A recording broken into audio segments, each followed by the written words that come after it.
Me into my next quote is from Tom Hartman. It's from the book Screwed, the Undeclared War Against the Middle Class and What We Can Do About It. It's from page 223. We are fighting a war in America for the very heart and soul of our country, but it's a war we can do something about. Don't let yourself be screwed. Speak up, fight back, and never, never yield. I think this quote from this book is important because really speaks to the American public and how we really do need to recognize what's going on and stand up for our rights. So I want to go into the next video, and I wanted to pick the one from Ron Paul being on The View. I think that most of the clips I've been showing have been dominated by men, and I wanted to show you one that lets you have the female's perspective, or at least one perspective. So I'd like to go to the next clip now.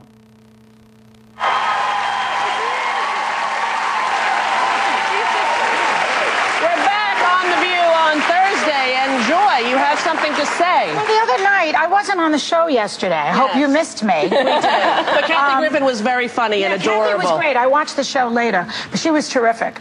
But anyway, so I watched the Republican debate, the so-called debate the other night. Did anyone see it? I watched the whole thing. You did? I actually watched it last night because of this conversation. Well, for the purposes of people who didn't see it, basically there was a very strong interaction between Rudy Giuliani and Ron Paul, who is from Texas. Congressman from and Texas. He's a very conservative congressman from Texas, this guy Ron Paul. There he is. Yeah. And there he is. I never heard of him before. Yeah. And yet I thought he was just right on the money. You did? Yes, I did. Now we have a clip, right? Well, we don't have, the clip is too long to show. So just but keep basically, he was saying that we need to rethink what we're doing in the Middle East as policy, rather than just being angry and reacting the way that we do. But he didn't say it that way. Well, if you saw him on CNN later, he elaborated. Right, but during the debate, what he had said was the reason he essentially, in so many words, said that the reason why maybe 9/11 happened was that we had been attacking them for 10 years. That's not what he said.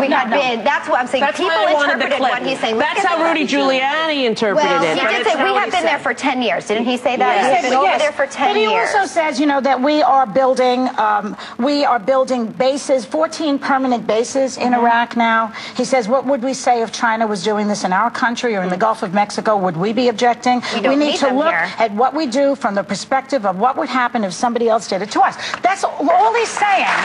All he's saying is, instead of just being a knee-jerk like Rudy Giuliani, and Rudy Giuliani is not the only one who can respond to 9/11. Excuse me. No, but he's the one who did. But he happened to be there. So were we. We were all there also. Yes. The point is that there are other people in the country, including Ron Paul, who have another way of looking at Middle Eastern policy. That's and like we should be listening to those people too. Well, we are listening to them. We're hearing them loud and clear.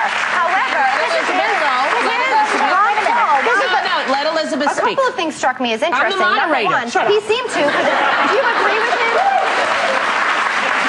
Call Elizabeth. He seemed to link 9/11 to Iraq, which you never hear. Number one, do you agree with him on that? Ron Paul. He linked the two. He linked the region. Okay, so that was something that you really don't hear ever, from especially someone of your beliefs. And then also, he's all about non-interference in the world. So what are we supposed to do? Apologize and never interfere again when safety's at risk? Just rethink. Sorry, Mussolini. Sorry, Stalin. Don't go back to that. He's talking about. Look, he's talking about Democrats also. He's not just talking about Republicans. This is not about. He's talking about how we supported the Shah of Iran, how we have bases in Saudi Arabia, which they consider to be a holy land. That is an infraction in many ways. And so we have to take the blame and the responsibility for what we do also, and not just attack willy-nilly. Let me tell you something. Wait a minute. He is saying, okay, because of our policy, because of our American policy of having people stationed all over the world and sticking our noses supposedly in other people's business, that is why these attacks have happened. These are Islamic fundamentalist extremists who have this in their hearts from the time they could hear a word. That way. They want Americans and Jews killed, and if they have to die with us, they will die with us, because that is better than us living here. It's not because of our lifestyles that they hate us. It's because of our policy. It's because we have to think about how we got to where we are. What about the policy policy of the Jewish population is so awful. Don't bring that in now. That's an extra. They equate the two. They equate the two. They want both Jews and Americans to die. Who's That's they? simple. Who's they? Terrorists. Islamic Again, extremists. it's the word terrorist. Not So I think we should. I have a point to make Everyone on be that. quiet, because can I just say one thing? We're all talking over each other, and Barbara doesn't like it, and she's at home watching, and she's going to call in. Right.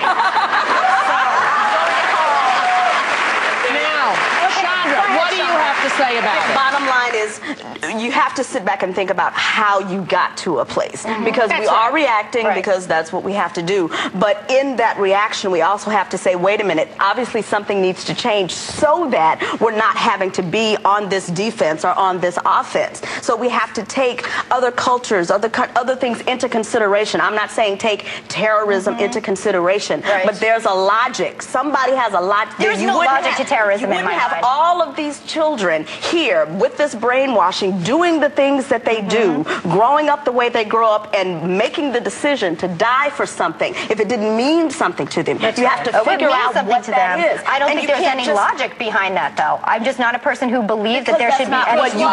Of course not. I don't believe in blowing up our own children in a car. I don't think there's any logic in that. Because you think that they're innately evil people? No. Okay, so they just grow up and decide for no reason to kill themselves? Islamic terrorists, extremists who blow their own children up I don't want you to use the word terrorist. Why? I will use it time and time again, because those are the people that flew planes into our buildings and killed our people. And those are the people who were in Fort Nix, New Jersey, who were plotting to kill our soldiers in cold blood. Those are terrorists. What do you want to call them? Sweet peas? It's too blanket a term, It's because upsetting to there's me no to not telling call where them it what comes they from. are.